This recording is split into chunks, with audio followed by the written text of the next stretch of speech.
Bum, bum, bum, bum, bum, bum. Oh, we're live. We don't even have an intro. No countdown. Whoa, there we What's go. up, everybody? This is Aaron, and this is Joe. Joe is calling in from Disneyland. This is the Daily HiFi. Where's Chana at today? Do we know? I don't know. He's out of pocket today. Okay. Yeah, No worries. We can yeah. carry this thing without him, at least for a little bit, until he wakes up and remembers. Hopefully, hopefully it's not too loud over here. They No, constantly that's not have bad. music playing, so I'm trying to position myself off axis to these speakers. Off axis. You know what I Yeah. mean? To reduce that treble response. Are they omnidirectional, though? That's the real question. No, I don't think so. Listen, to all the viewers out there, here's a question that I've asked these guys before privately. Why is it that when I turned 40, I started breaking out again like I was a teenager? Look, I got one coming in right there. I've got just like little all over the place. Is it I'm not eating too much chocolate? I don't know, man. Is Maybe. that right? Maybe. I don't get it. But it happened. So here we are. Hmm. Now I Maybe understand why I maybe your testosterone's kicking in again. don't. You know what I mean? You roll. Oh my gosh, dude. I just gave myself a headache. I'm lightheaded now. So, since you're on your phone, you probably can't see everybody. So I'll just give the quick shout outs to everybody that's already in that I see right now. Tim, what's up? Parker, what's up? Parker has some questions that have been starred. Junior OG, sup? Michael Squires.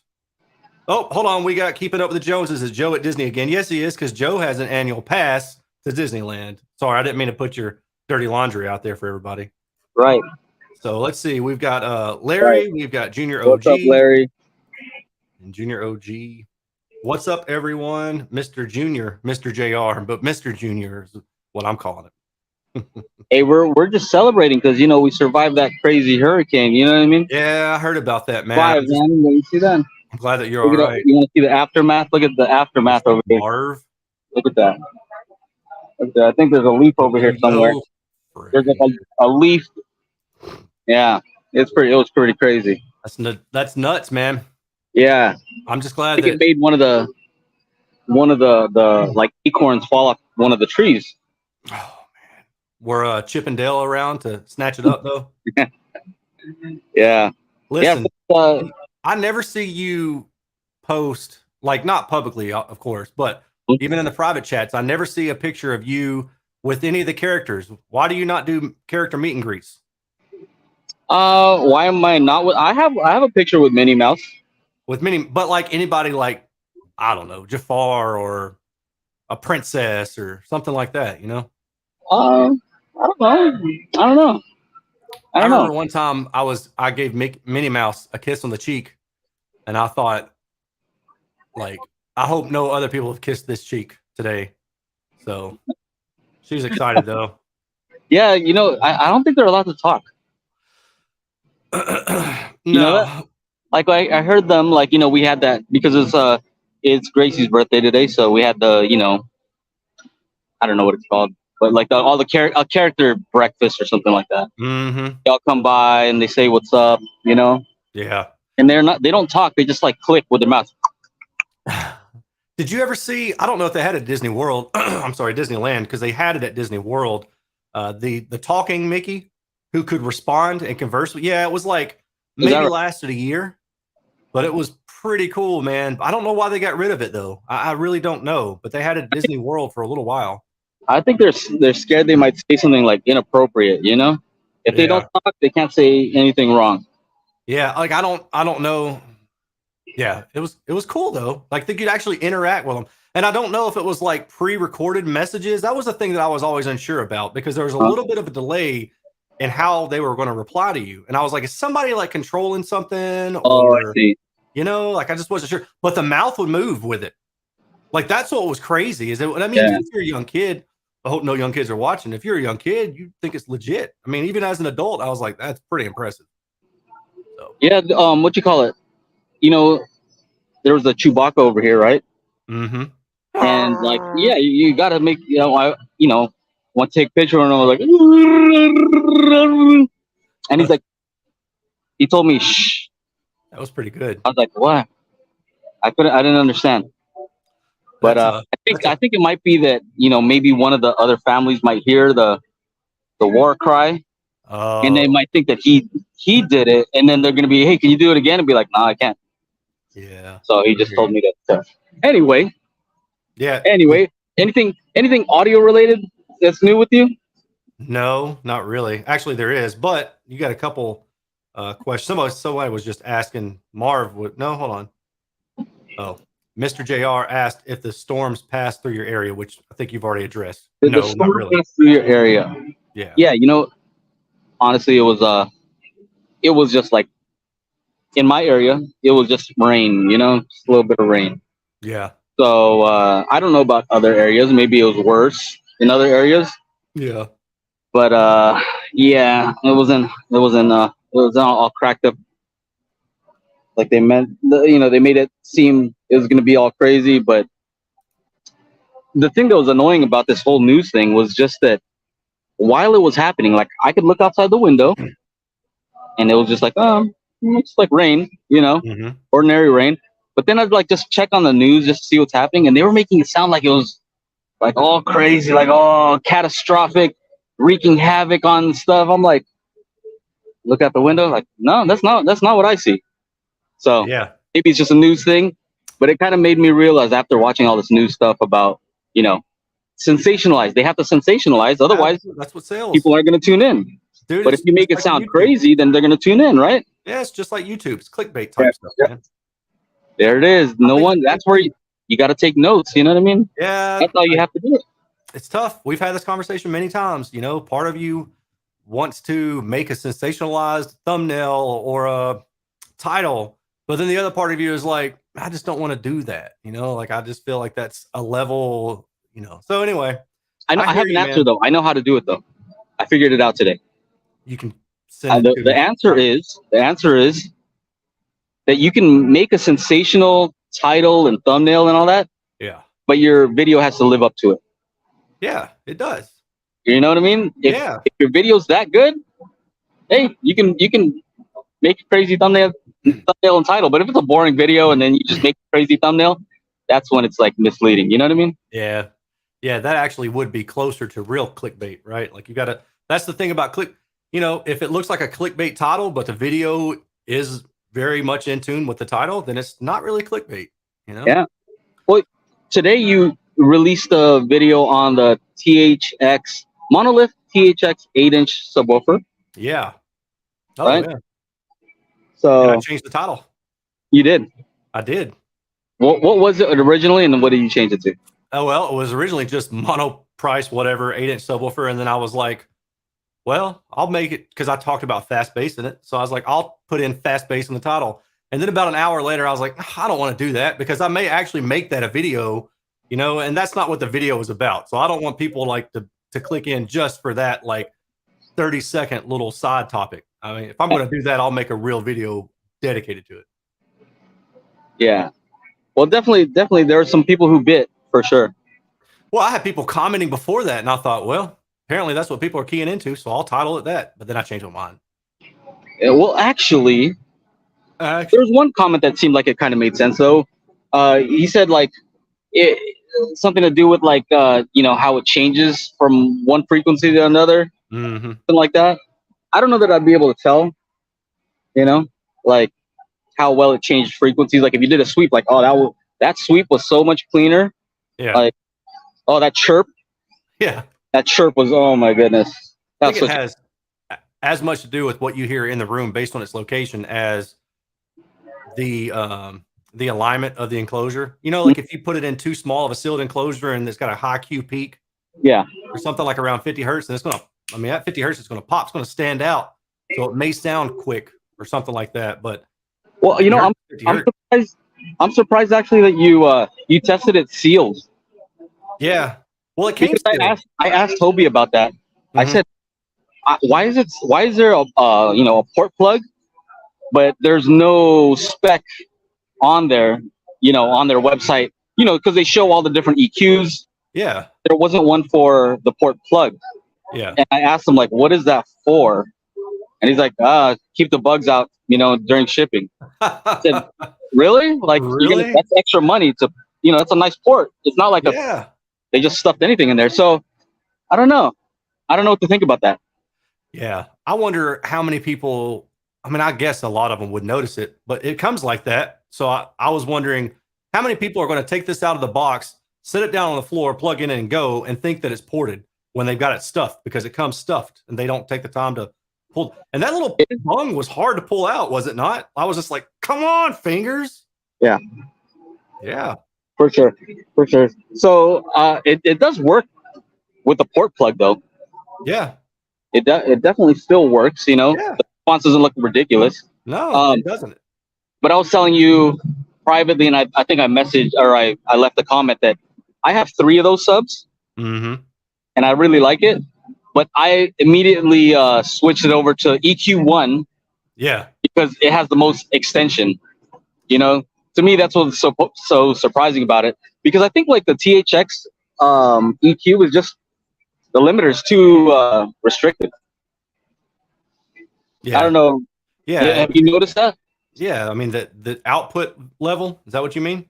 Well, they're trying so hard to like limit any sort of distortion. Yeah. Whereas I feel like for the bass, let it have a little bit, Yeah. Give it like 3 dB more output or something. Little tiny bit, give it some more extension. That's fine. And they do give you that option there just by using the little switch. And I prefer to have the one, I think what's the difference? Like THX, I think is a 35 hertz on that sub. Okay. And then if you hit it to EQ2, I think it's 30. And then EQ1 is like 24. Oh, okay. So the difference. Yeah, I might actually retest it with those settings in place. I don't know. I'll see. I'm just not sure because I have to do a full spin on it, and that takes a while, and I have to be 4 more configurations. I mean, that's time. So we'll see. Did you get a chance to check it with the satellites? Yeah. I actually hooked the satellites. Well, not up to it, but to the AVR. And so satellite plus subs and just 2 satellites. I didn't use all because Hobie asked me if I wanted just the sub or the satellites, like the kit, and I was like, just send me the sub because that's going to be cheaper to send back and forth. So what did you think when you heard it?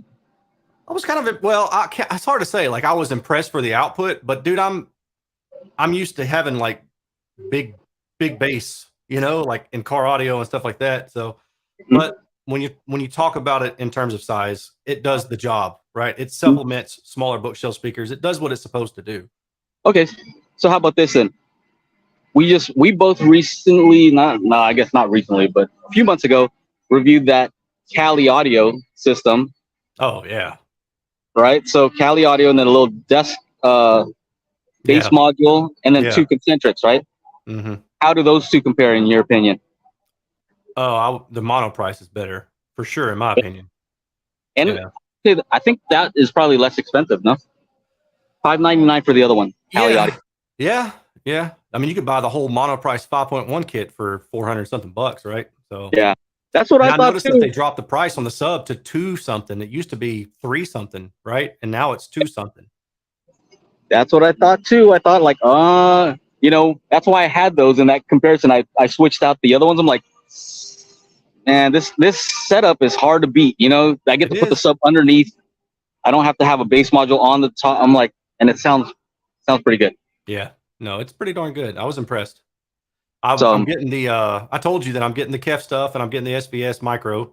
So those will be interesting to test out and see, now that I have, because it's hard to test stuff like that and have in terms of data, like you need something to compare to so you start to get your bearings, right? It's like interpolation. You can't interpolate with just one data point. You got to have 2 and you can start saying, okay, like these are starting to converge and now I'm starting to see patterns here. And then one of my patrons is sending me they're sending me the 8-inch JL Audio Dominion subwoofer to test out. I was like, all right, that'll be cool because that's like $1,100 to $1,200 I think for the one sub compared to 200 something for this Monoprice. So the JL better be a good bit better. I'm sure the build quality is better. Yeah, but I was still, speaking of build quality, I was impressed by the build quality on this little thing. Just the fact that they even braced it. I didn't even expect it to be braced. I really didn't. How about the rounded? I mean, like the enclosure I'm always impressed by that. Like, I don't know how that's done on the cheap. Yeah, because obviously cheap. Right. inexpensive stuff. But like Right. the Andrew Jones stuff back in the day had the rounded cabinet. And it's just like a nice touch. Like you could have just made it square. That would have been a lot less expensive, I'm pretty sure. I don't know, maybe. But does that help with like residences to have it rounded like that? Yeah, it can. I mean, at those frequencies, I don't know because the enclosure is relatively small, you know, but it certainly can. And if it were playing higher frequencies, then it certainly can matter more. But like I said, at those lower frequencies, I don't know how much that really matters. It might. Yeah, you know, I'm always surprised though, because like it seems like it's hard to impress you in your room when it comes to bass, right? Nothing like stuff impressive. that I've listened to, I'm like, this has pretty good bass, and then when you review it, you're kind of like, the bass is all right, you know. So I don't know if it's like a difference in expectation, Yeah, or no, if, like maybe you're using it in a much bigger space. yeah. Is The that what room that I'm listening to them in is. you like cranking it? You like to crank it loud? Well, I mean, it's not even so much about the output. It's just about how low it can get, right? And a lot of these bookshelf speakers, if they get to 50 hertz, that's pretty much all that they're going to do. It's very rare that a bookshelf speaker gets lower than 50, or it's going to be super low in sensitivity. So it's just, it goes with it. But I always make sure to point that out because people watch these reviews or they read these reviews and they want to know, like, how low is the bass? Do I need a subwoofer? I constantly get that question, even with bookshelf speakers. And I'm like, yes, almost without a doubt, you're going to need a subwoofer with any bookshelf speaker, you know, and even the large majority of tower speakers are that way, you know, like I've seen that be the case. They might get down to 30, but they ain't getting down to 20. Certainly not at any output capability. Yeah, I hear you. What size is your room that you tested? Oh God, I don't even know. I mean, I don't even have I haven't measured the room. Okay. I'll have to do that sometime. I'm just kind of curious. That's one thing I'm always curious about is like, wonder like what the listening area is like. Just trying to think here. What's a reasonable? If I had to guess, I'd say maybe 17 by 20, and I'm really guessing here.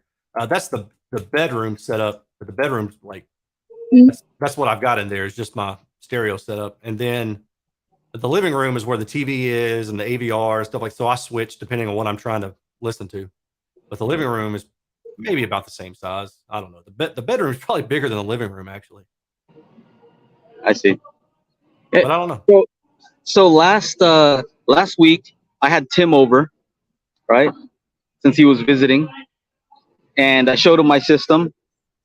You know, I had the 12-inch RSL Speedwoofer, but Speedwoofer 12S, right behind the seat, right behind his seat that he was sitting in. Yeah. Then I have a Monolith THX10 in one corner, and then I have a PV 1000 Pro in another corner. You know, just kind of like random subs. You know, kind of on purpose to see if I can, you know, make them blend together decently, right? Yeah. Use my MSO skills. But have you ever noticed this? When you're demoing for somebody, it's like you kind of feel like you have to play it louder than you normally listen. Is that something that? Yeah, just to impress them, right? You're like, because Tim is like the type who's I don't think he's easy to be impressed. You know what I mean? Yeah. Like when I asked him about his the Monolith 16s, he got 2 of the Monolith THX 16 subs. Yeah. And I'm like, so how are they, Tim? Yeah, they're pretty good. Pretty good. What do you mean pretty good? That's pretty good. All right. Let me tell me something. Tell me about him. Yeah. So I figure if he's not complaining, then that's decent, you know. But he was just sitting there like not really smiling, like just like it's pretty good. I'm like, all right, let me just keep turning it up then. Yeah. Just keep turning it up. Or just set the EQ to boost like 30 hertz only and just switch to that profile. That's it. Yeah. That's it. I was just wondering if you've experienced that where you're demoing for somebody. You know what? You don't even have to do that. Set it to boost 50 hertz.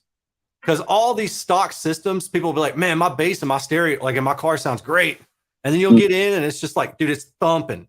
But you play a track that has 30 hertz in it or something and it's nowhere to be found.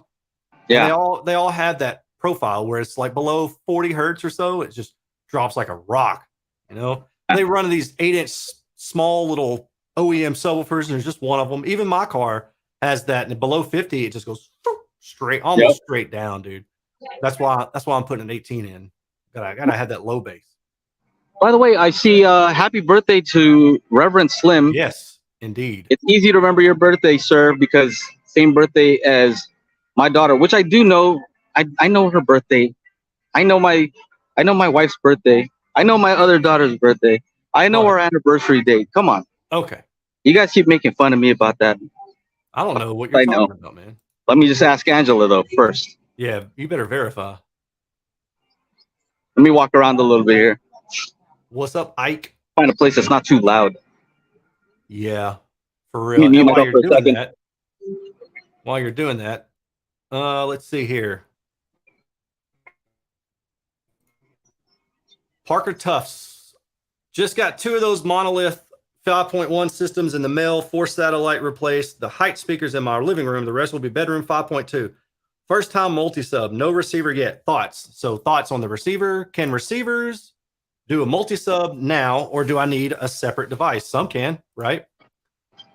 Let's see. He's looking at Denon 3600H in the living room, but that is more channels and expense than I need for 5.2. Yeah, that's a good question. So what receivers will do 5.2 and not charge you for all sorts of channels that you don't need? That's a good question. Any ideas there, Joe? Did you catch that? No, I was trying to find a place that's a little quieter, and then if you see me doing this, because I can't hear very well from the phone, and I have to like what loud here. Let's see here. I apologize. So he says the 3700H, 3600H. So what's the price on 3600H? Because I don't shop receivers, so you guys would definitely be asking the wrong folk. Chana would probably be the one to ask that question to. Let's see here. So is this the question though? I'd like to hear Joe and Aaron's thoughts on performance of the sub. In THX mode, I think Joe's. He kind of had 2 questions. One was he's looking for a 5.2 AVR that doesn't break the bank. That was one of them.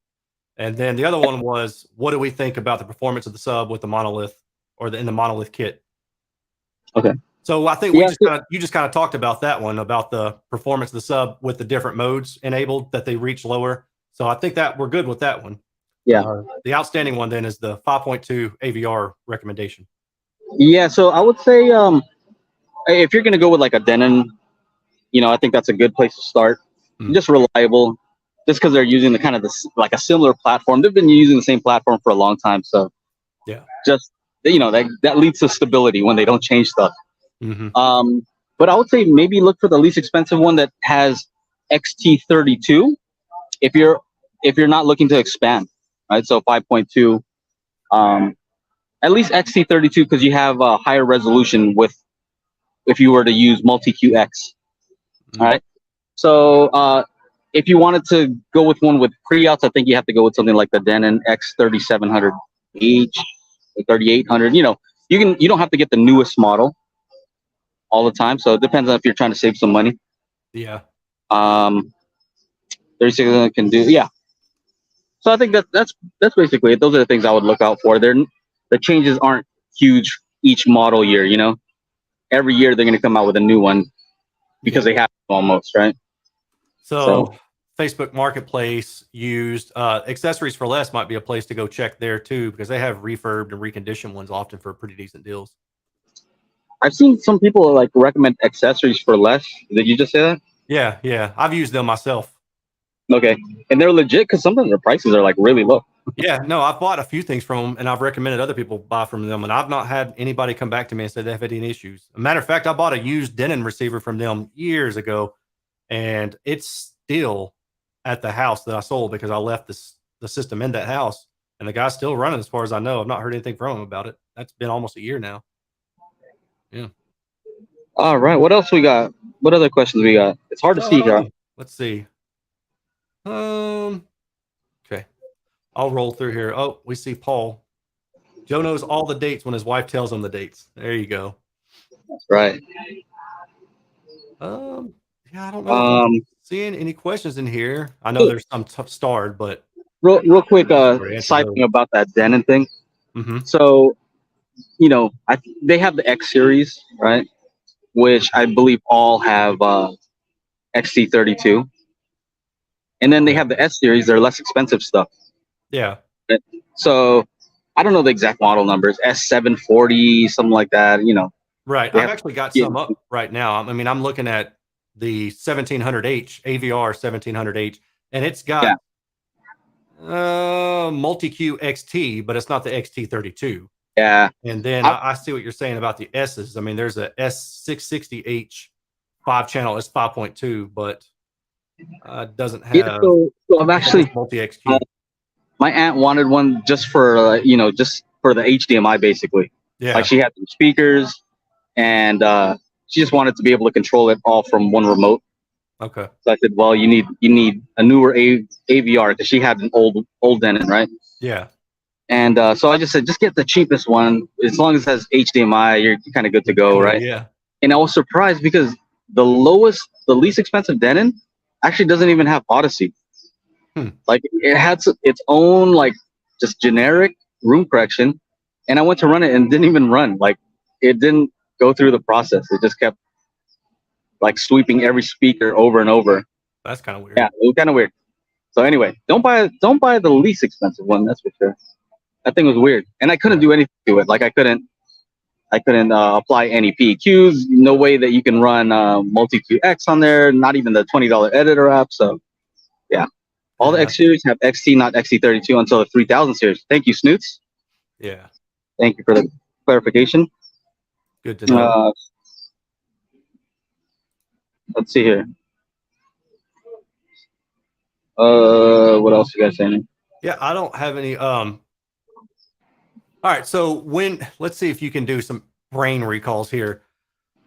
Between the KEFs, the KC, which one did you measure or review? Both? KC62. 62. Okay. The 62 or the Monoprice 8-inch. If you had to choose one of those, which one I'm putting you in a spot. Which one would you choose? All right. It depends because money matters. Yeah. Right. What's the price difference, first of all? That's a good point. I was just about to look. KC 62. It's easy if it gets sent to you. It's easy if it gets sent to you and you don't pay anything. Yeah. It's pretty easy to make a choice. Yeah, I'll throw it up on the screen. Spend your money. What's the price? Hold up. I'll just show you. $14.99 for the KC 62. How many of those other ones could you get? Divided by 200, right? So yeah, that's about man. I don't know. 15. Oh, I don't know. Let's say about 6 or 7, probably 6 with tax and shipping and stuff like that. So I don't know, man. Would I rather get one of those or 6 of the monoliths and a mini DSP, something, or some kind of DSP? Yeah. That would be me though, right? So I also have to consider if it's a 2-channel guy or just somebody who doesn't want to mess around with stuff too much. Okay, let me just say this. That thing is cool. First of all, it's built like a tank. Yeah. It looks like a little, like a basketball size. That's how small it is. When you get it, you're going to be like, dang, that's tiny. Like, I'll say the size of a basketball, right? There's a good picture comparison. Super heavy, like super dense, like metal. And you just you don't expect any bass out of the thing when you see the size, Yeah. But they push that to the limit of Hoffman's iron law. Okay.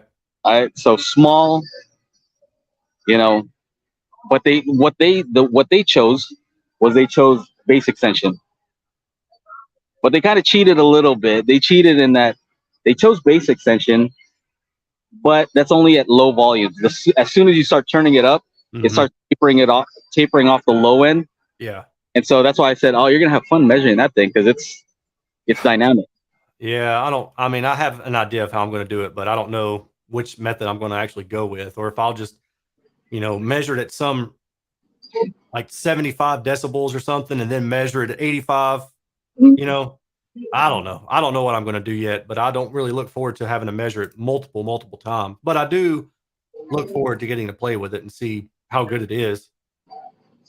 Yeah, their marketing was a little tricky with that one though. Yeah. Does it still say it there where it says 11 hertz? Something like 11 hertz, 105 dB. Like 105 dB down to 11 hertz. I'm like, I don't know if I believe that. yeah. You got to choose one of those though. Yeah. So you choose 105, it's not going to 11 hertz anymore. I just don't see that. I really just don't see that. So that throws me. Yeah. But we'll see. You're gonna see. You're gonna see. Yeah. They just use the crap out of the DSP. You know what I mean? Right. Like it'll probably. I think you'll be able to measure 11 hertz, but at low volumes. Got to be low. You know? Yeah. Kind of slick like that. I like what they're doing. I like that. What the KC92 is. So here's the KC92. It's only, I say only, it's only $500 more. And what has it got? That one I heard is pretty beast too. Snoots has some of those, I think. Dual nines. I'm sure he's probably in the comments here telling you should review that case. What is that? KC92? Yeah, no, I am. I actually got an email today saying that they were KF92. Yeah, they're going to ship both of them for me to review. So, and I think they just went on sale too, because I get, you get those emails from Kef and whoever else you happen to email or sign up with before for something. So every time Kef has a sale, I got an email about whatever it is that go on sale. Last week, I got an email from them. Let's see here. Yeah, Snoots. As someone who uses the KF92 or KF92. Okay. I can tell you the limitation of the Kef subs are SPL. They will surprise you in every other way for their size. So yeah. I mean, dual nines can get pretty loud. It's just at what frequency? That's always the question, Yeah. Let's see. JL. Well, I like how they do it tricky though, So it's true that it'll get down low, just at low volume. So it's just dynamic like that. Yeah. I'm curious to see if you can actually. I don't know if you should try it, but you know how you take out all the drivers. Yeah, you know how the drivers like together. How does that happen? Like, how do you get? I don't understand how that happens. I don't know. I'm willing to bet they'll be like, no, let's not do that, because I think they're sending me their review units. The ones that make the rounds to everybody else. So they probably wouldn't want me to take that one apart. This JL audio one is one that I'm also interested in playing around with too. And let's see what they say. 8-inch subwoofer for 500 watts, et cetera, et cetera, et cetera, et cetera, et cetera, et cetera. That's the Charlie and Chocolate Factory. 31 to 112 plus or minus 1.5 dB. -3 at 29. So these seem more like believable specs to me. Yeah. Anyway, all right. Well, I'll get rid of that. So can you talk a little bit about what you're doing with your rod, or is that a secret still? With my rod? Yeah, I'm putting in a stereo and it's going to be dope, but I haven't started posting pictures yet because everything's getting installed right now. Is it one of the head units that pulls out like has a handle? No. So I'm keeping the OEM one in there. I'm not touching the OEM electronics. That's all staying, other than the amplifiers being bypassed. There's 3 amplifiers in that thing, man. Like 3 separate amplifiers. And the weird thing is 2 of them are in the back, but the other one is up front in the passenger footwell area. It's crazy. Well, how many amps? I saw you showed a picture. Yeah. And you had how many amps? I'm running 6 amplifiers for my system. So I'm running 3-way left and right. So tweeter, mid bass, and then a dedicated center, and then a subwoofer. So I'm going to have an extra channel or 2 left over. The mid bass are each getting bridged for 300 watts. And then the tweeter and the mid. I guess I was kind of curious why you needed all separate amps. Why was that your choice? Because I know they have like amps with like a lot of channels and stuff, right? Well, for one thing is that Tesla's charging system, or not charging system, but their accessory system batteries are 15.5 volt. And if I wanted to get a regulator and step down to 14 volt or less, I could have done that, but I really didn't want to do that. I wanted to take advantage of the 15.5 volts that are native to the car. And there's not many amplifiers that will accept that kind of voltage input for the power. And the ones that I chose happen to be, but right now they only make stereo and mono amplifiers in that particular design. So I just got 6 of them. And it's nothing but wire. I mean, that's at the end of the day, it's just extra power wire and a distribution block. Crazy though. It just looks crazy, Like if you had that in your home and you just laid them out, like let's see your system, and you just had like 6 amps right there, it'd be like, dang, That's a lot. It's pretty dope, man. I'm excited. And that 18 in the back is going to be dope. And it's not even to get loud at 50 hertz. It's that it's so I can hit 20 or below without even breaking a sweat. That's the goal. Wow. I've never used those infinite baffle subs. They work well. I mean, not every sub works that way, but a lot of subs, as long as the Q is above like 0.5, you're mostly all right. You got to make sure the FS is reasonable too. Like you don't want to run a subwoofer infinite baffle if the FS is 40 hertz, because below that it's just blah, blah, blah, doing all that crap. So you really have to mind the excursion. But when the FS is lower, you can get away with doing it. And in car audio, you also get the benefit of gain, right? So that gives me a little bit of gain there. But yeah, and the other thing too is it's like the home audio guys where I'll see tons of 18s or 24s, on their front walls. I mean, a stack of them, and I'm not knocking it. It's cool. But then you'll see a bookshelf speaker standing next to it, and it's like, well, why? So you can have 30 dB extra of 60 hertz and below. It doesn't buy you. At some point, your fronts need to be able to keep up with your subwoofers. Luckily, it's not a lot of people that do that. But when I see it, I'm always like, why? No, don't do that. Get you some big boy speakers up front, or get you some high sensitivity speakers. That makes more sense. Distribute the woofers, those kind of things. Can you hear the infinite baffle from the outside? I was always wondering because like it's open to the outside. Yep. But like, how is it obnoxious? Like low frequencies, it's not. No, I mean low frequencies is not any worse than if it were sealed inside the car for the most part. Yeah. So for the folks who don't know infinite baffle, can you kind of explain that? Because I'm assuming that everybody knows what that is. Yeah, I mean the idea it really is what it sounds like. If you take a baffle, so a baffle is responsible for reinforcing sound at certain frequencies. So as long as the speaker is radiating basically omnidirectionally, then any sound that would have traveled behind the speaker is now reinforced and goes back toward the front. So you double the SPL. And well, actually, I guess you more than double it because it's like 6 dB. Is that right? Double? Anyway, you add more output. And that's what baffle step is. So if you take a mid-range and you put it on a baffle like this wide, and let's say that mid-range by itself measures completely flat, as soon as you put it on the baffle, the lower frequencies are going to be reinforced.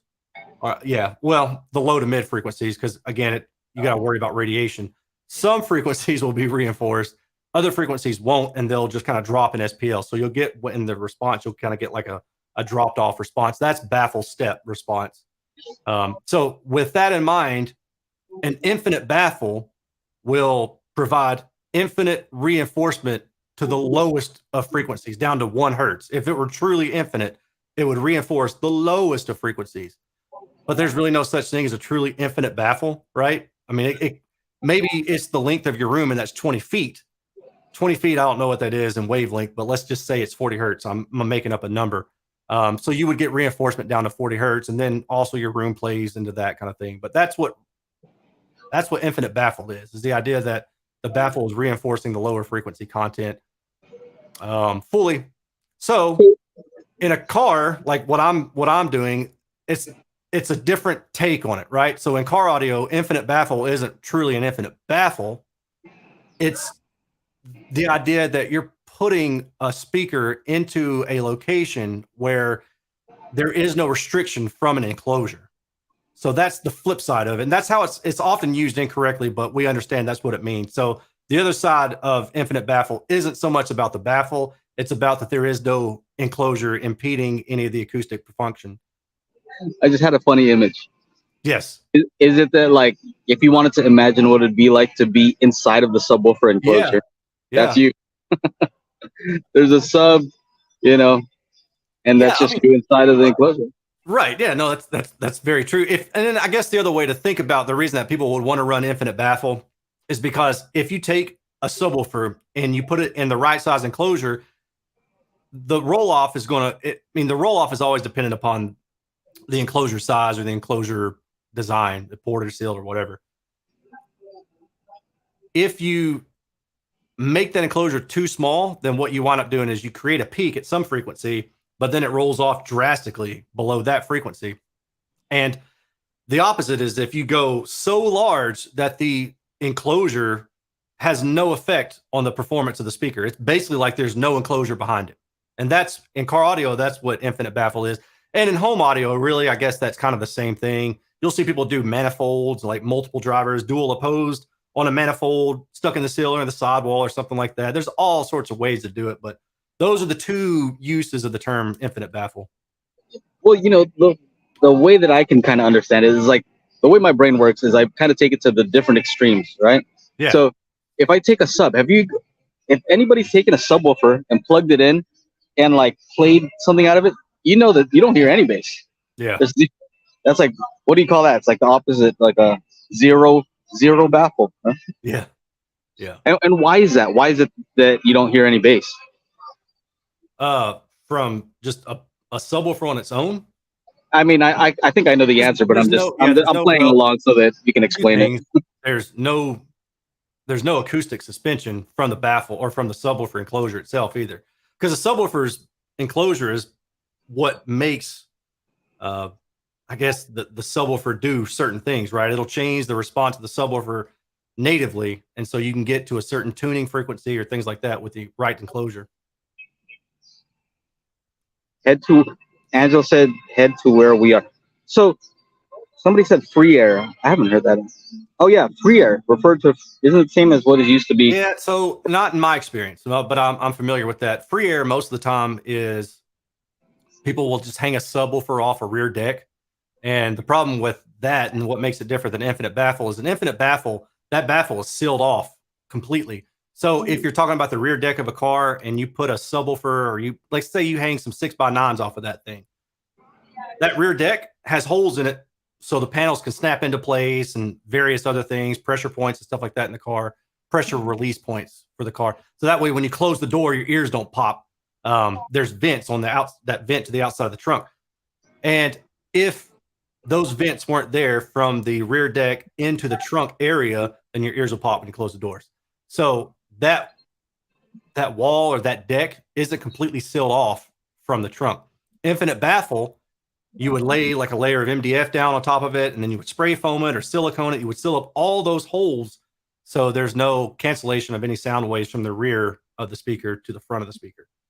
That's the difference between free air and infinite baffle. So like when you run it, Angela's telling me where to go. So when you run it, let's say with no baffle, right? Just you're playing the woofer by itself and there's no bass. Yeah. Does it have anything to do with like the back wave canceling what's coming out the front or anything? Yeah, for sure. So that's kind of what I was saying about the free air difference versus infinite baffle is when you seal those holes up, there's no more cancellation from the rear wave to the front wave anymore.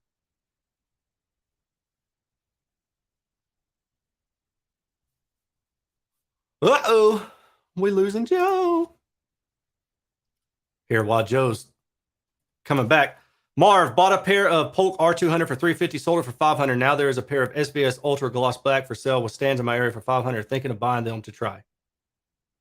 SBS Ultra? Yeah, might as well, man. They're pretty good speakers. I say go for it if you're interested in them. And then this is a question for Joe when Joe gets back. Can you hear us? Let's play the game of trying to figure out where Joe is. Oh, there's Angela. Say hi. It's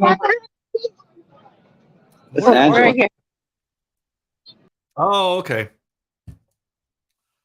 I see where he is. Oh, there he is. All right. All right. You're over in California Adventure, right? All right. There he is. All right. I'm here. I'm back. Okay.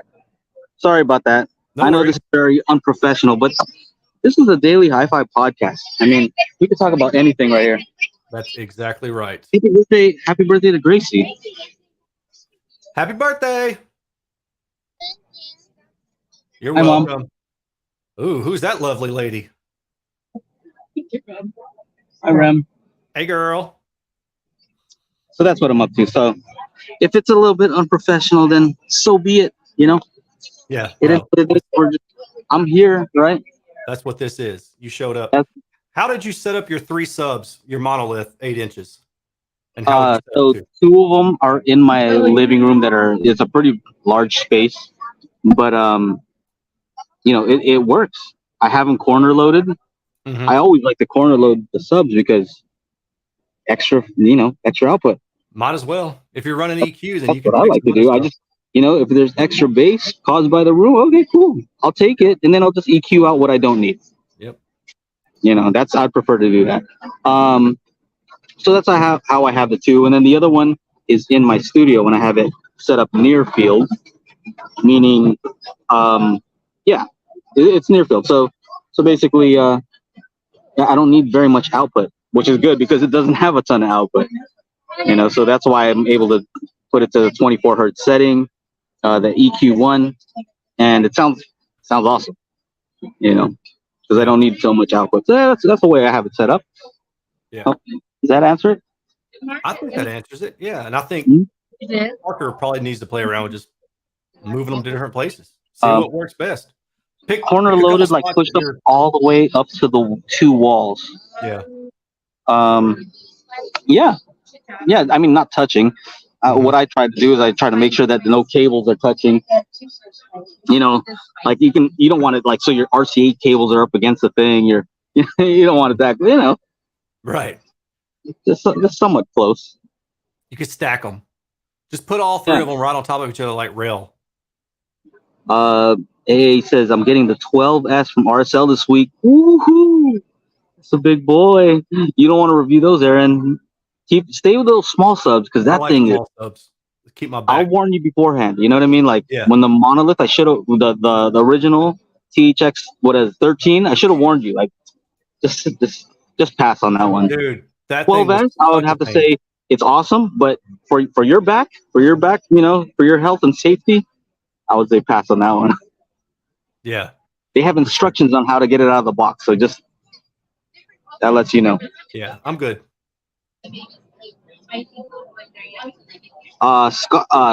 Scotty-O. So what's up, Scotty? So he's actually using those subs and the monolith satellites in his setup, and he's painting. He's doing it all up, painting the wall, setting it up real nice. And his system is based on that system that we both reviewed, so that might tell you something about it, Yeah. I think if it sucked, you'd be like, I'll just keep the room exactly as is and whatever. For sure. Yeah, for a small room, that 5.1 setup price is ridiculously cheap. I'm glad we agree on most things. You know that? Yeah, because I don't watch your stuff because I don't even want to know. I'm like, gosh, we're probably not going to agree on this, so I just don't even watch it. I watch your stuff, but I'm kidding, man. I actually did. I have to go back to the drink. Hi there. Yeah. So it's just interesting. I'm always curious. Like I always watch your videos, especially the ones where you review something that I've also reviewed, just to see because you're just saying, you're just telling the data straight up, right? Yeah. So it's like it keeps me in check, right? It's like actually, I pulled up your video to scroll through it to find if you'd posted the frequency response of that subwoofer because I was curious to see, but then I don't remember if I even found it. Did I find it? Yeah, I have it. I have it on there. I have the. Oh, it was the other EQ profiles. Yeah, the other EQ. I'm always just kind of curious to know how accurate the measurements are because I'm just doing a near field measurement of those subs because I have to put the mic super close. Right. Otherwise, immediately like the room is interacting like crazy, right? But I always have issue with like integrating the port because that's almost like acts like as a different driver. And so I'm like, that's the part where it gets a little tricky. The driver, if I'm doing just a driver, I'm pretty sure I'll get a pretty solid measurement. But then it's like, the port is a little bit tricky for me. Yeah. Anyway. No, I hear you. There's actually an equation for that when you measure the near field and combining ports and things like that. It's in one of my books. I'll have to try to remember to send it to you. Well, that would be great if I had your contact information and I could maybe message you and you could teach me about this stuff. Yeah, if only. But except you never respond. We're over here talking about portable refrigerators, all this interesting stuff, and Aaron's just like, I'm taking pictures with ghosts. Yeah. I'm like, what are y'all talking about refrigerators for? Because they're tight. Man, look, whatever. All right, here, look at this audience, right? So this audience is supposed to be about audio, right? Yeah. But I didn't know. I was asking these guys, our patrons and our members. We have our own like little private group chat on Facebook Messenger, and we just chat about pretty much everything all day, every day, right? Yeah. And we're just talking about. I was asking about coolers, because we're gonna have a party for Gracie, and I didn't have a cooler, and I knew one of these guys would know something about coolers, right? And of Right. course, like a couple of them came out with their opinion, making videos. Paul made a little video about why you should get this like orange cooler, right? But then I look, and I didn't know that there was such thing as portable refrigerators. Yeah, I didn't either until I saw y'all talking about that. Portable, like it runs on batteries, and it's like a legit freezer. So, and they're not expensive. It's like about the same price as a Yeti. So I was like, what? Yeah. Like that's amazing, right? Like your car runs on batteries. That's amazing. Yeah. Like in my mind, I'm like, sounds crazy. It runs on batteries, It's crazy. and like for a long time. I feel that 'cause way about generators. I think small portable generators are awesome because I have a huge like Briggs and Stratton motor generator that's Okay. probably 100 and something pounds or 150 pounds, and you just got two wheels and you have to lug it around. And now they've got these generators, that you can just like carry with one hand, and they won't power a whole house, but they'll do a whole lot. 4,000 watts, Yeah. 6,000 watts, 7,000 watts. Like, yeah, they get pretty crazy. But yeah, I'm just interested in that sort of stuff. Do you remember having I used to have a RC car back in the day, 9.6V Turbo Bandit. Mm-hmm. I don't know what kind of batteries those were, but like it was fast. But then Yeah. I had like a cheap one back in the day too that only ran on AA's, and it would just kill the batteries. Like you'd play with it once, and it's like, I gotta get new batteries. Yeah. And so you try to go cheap and buy those like those what were those like not like not Energizer, like it was the ones that were like Rayovac. it wasn't the right chemistry. Rayovac. That Yeah. was it. You get those and they're like light, like they didn't they weren't right, Yeah. But you throw those in and you play with it once and like it's dead. So the Dude. fact that your car can drive like a legit distance, like a legit car Yeah. with you in it, Yeah. you could drive. Like that's Battery. amazing. Yeah, it's cool. Remember, like I had the Game Gear, or the Game Boy, and I'd get like maybe 3 hours of playtime out of it before I had to replace the battery. And then my parents were like, "This is the worst decision ever, buying him this thing for Christmas or whatever." Yeah. It's going to cost us a fortune in batteries. And then that's when rechargeable batteries became a thing. At least to me, it was like, "Oh, you can buy this," but the pack of rechargeable batteries is $50. So if you get money for Christmas to spend money on video games, but you couldn't play the video games because you couldn't afford the batteries. So you'd have to spend all your money on rechargeable batteries, and then those would get lost, or you'd lose the recharger or something at some point. Yeah, I remember those days. The fact that we're doing this live stream here, like Yeah. Oh is yeah. amazing. This is all amazing to me. So I'm just very appreciative of this. When I see this stuff, I'm super appreciative of what we have, what we're able to do, and so that's why portable refrigerators. If you didn't know, go check it out. I should probably do like a Instagram story about it. You should. I made a Daily HiFi one with the Daily HiFi colors and everything. Oh, but okay.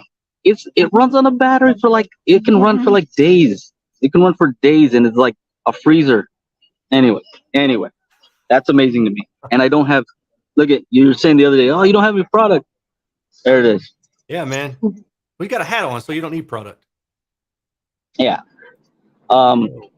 Yeah, if anybody knows what's up about portable car refrigerators, 12-volt refrigerators, yeah, message me on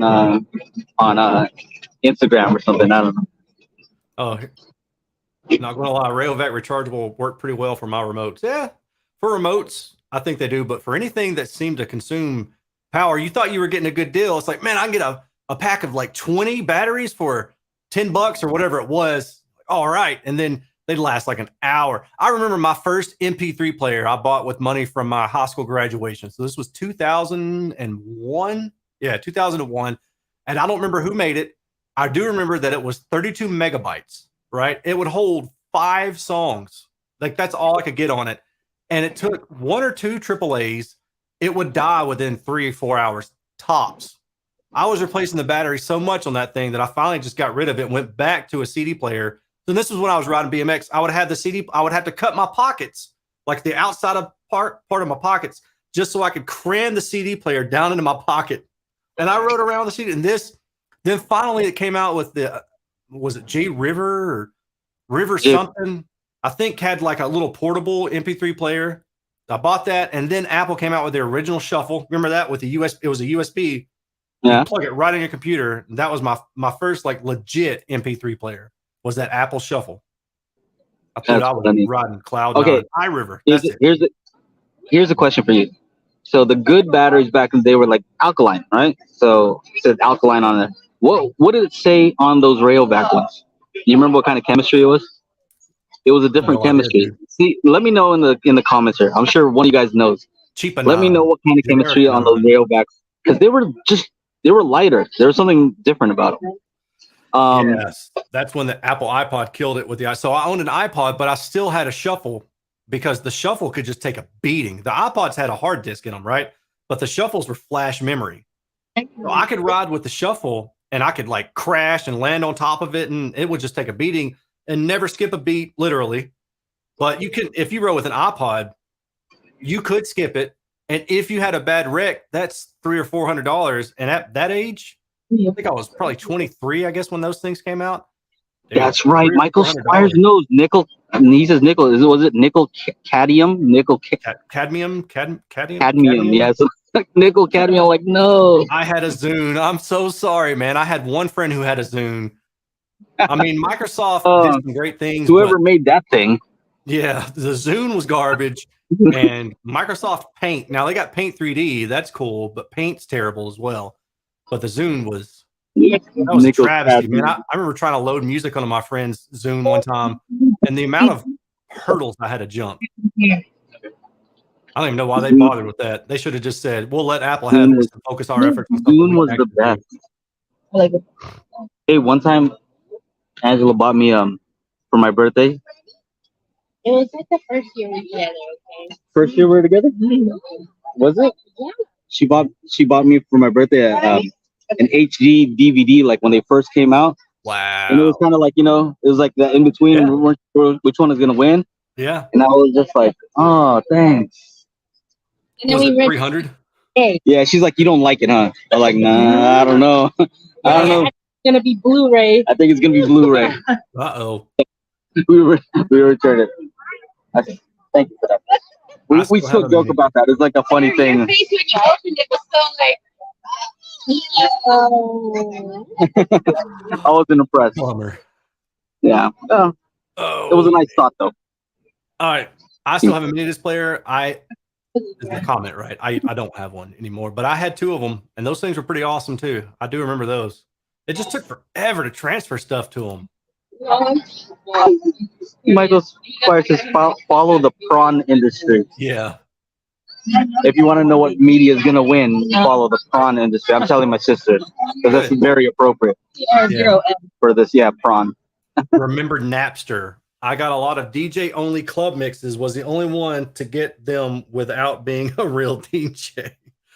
Napster, dude. I used to download so many songs and make mix CDs for my girlfriend at the time, and then all of her friends.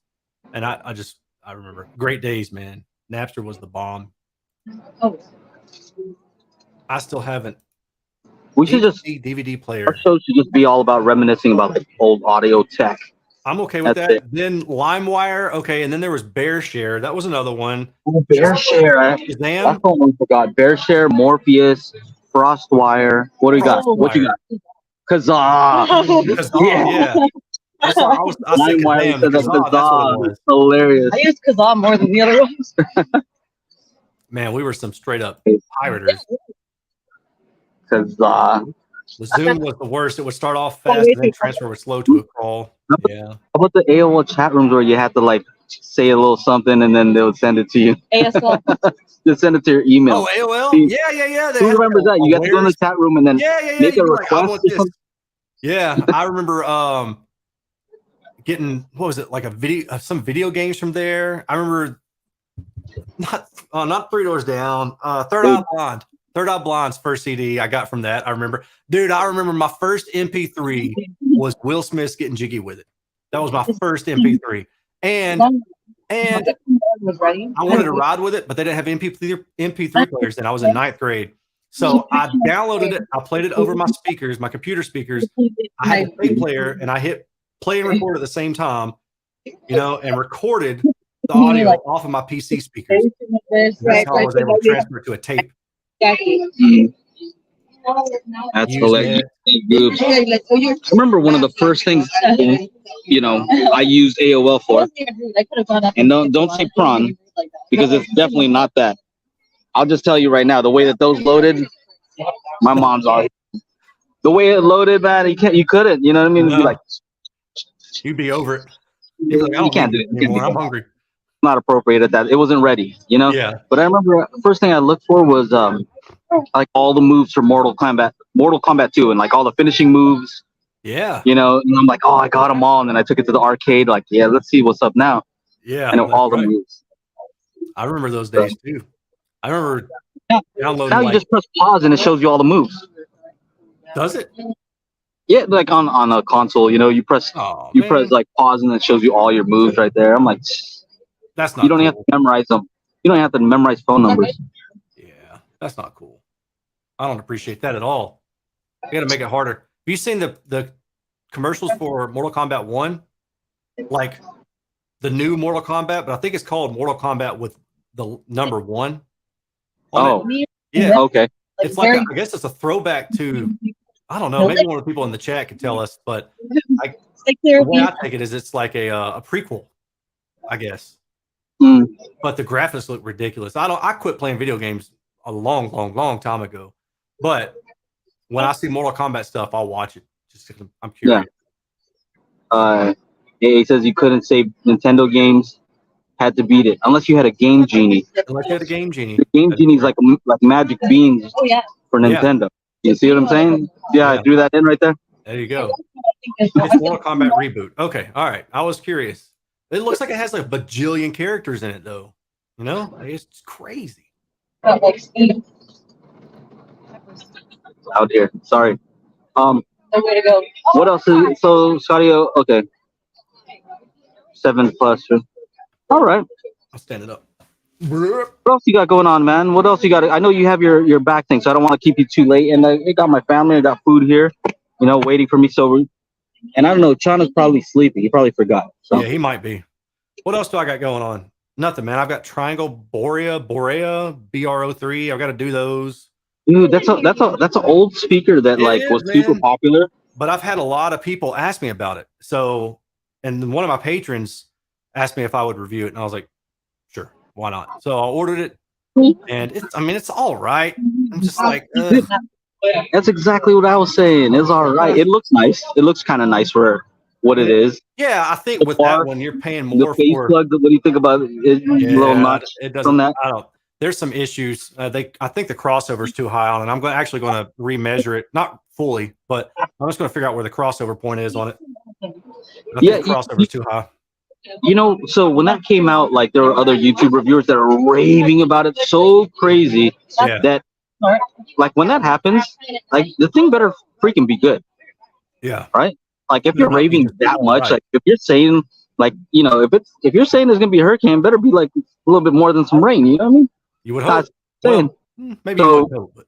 I don't want them. I'm kidding. Yeah. I'm just saying if you're gonna hype something up as much as some people did, and look, I believe that they really liked it. I don't think they're like trying to deceive people. I think that they genuinely liked it for whatever reason. Yeah. But I think part of the reason is it looks kind of cool for the price. Yeah. So they were sold on the looks, right? More than the sound.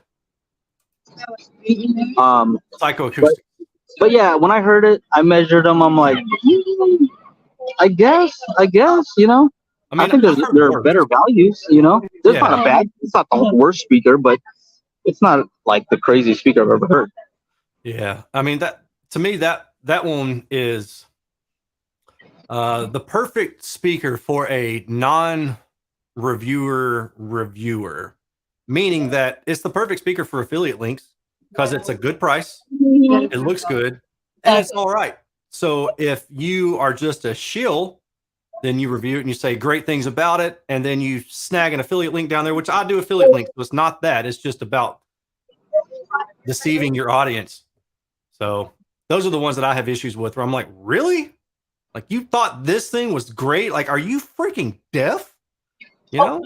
But again, it's not a terrible speaker. It's just the hype that was given to it.